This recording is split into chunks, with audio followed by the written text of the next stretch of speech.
Divonis selama 10 tahun penjara, disunat 4 tahun, hanya melakukan penahanan 2 tahun. Dan sekarang bebas bersarat. Gimana ya? Dapat hukuman diskon 60% aja bangga banget ya. Jadi koruptor aja tuh bangga banget kayaknya. Emang negara Indonesia ini tahun-tahun ini kayaknya lagi humble banget sama koruptor-koruptor di Indonesia. Kemarin koruptor 10 tahun dipotong jadi 2 tahun. Yang begitulah pengen punya undang-undang anti penghinaan lembaga. Siap. Kerjanya kayak gitu, nggak mau dihina. Siap, bisa. Coba warga mana lah yang habis lihat berita kayak gitu kagak mau mulutnya berdosa? Mana yang tahu gue.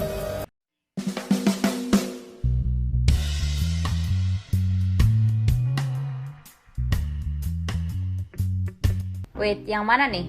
Yang ini bukan sih orangnya yang dulu pas sidang pakai hijabnya kayak mau kena bentuknya, dan sekarang baru keluar udah langsung lepas hijab. Divonis selama 10 tahun penjara, disunat 4 tahun, hanya melakukan penahanan 2 tahun. Dan sekarang bebas bersarat. Gimana ya? Dapat hukuman diskon 60% aja bangga banget ya. Jadi koruptor aja tuh bangga banget kayaknya. Emang negara Indonesia ini tahun-tahun ini kayaknya lagi humble banget sama koruptor-koruptor di Indonesia.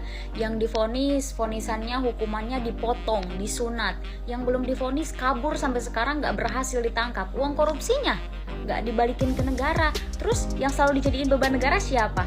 Pensiunan PNS sama masyarakat.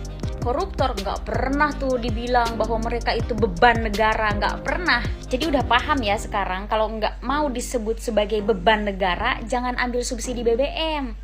Korupsi aja. Kalau korupsi ambil puluhan triliun uang rakyat juga nggak disebut beban negara tuh. Ngomong-ngomong, hanya ingin mengingatkan, kingmaker di kasus ini tuh sampai sekarang nggak terungkap tuh.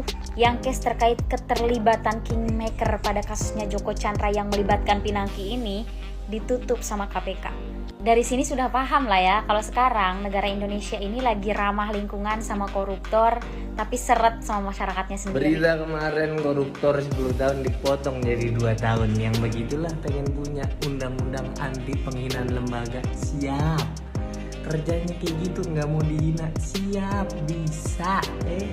Coba warga mana lah yang habis lihat berita kayak gitu kagak mau mulutnya berdosa?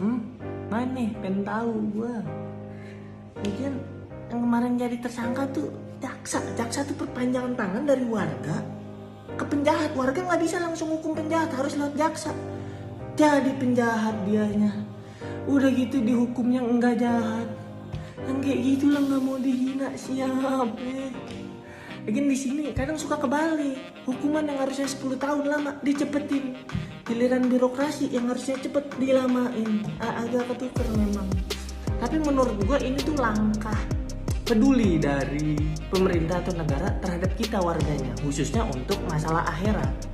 Jadi negara tuh pengen di akhirat nanti warga Indonesia itu selangkah lebih maju dalam urusan pahala sabar dibanding warga Finlandia dan Denmark.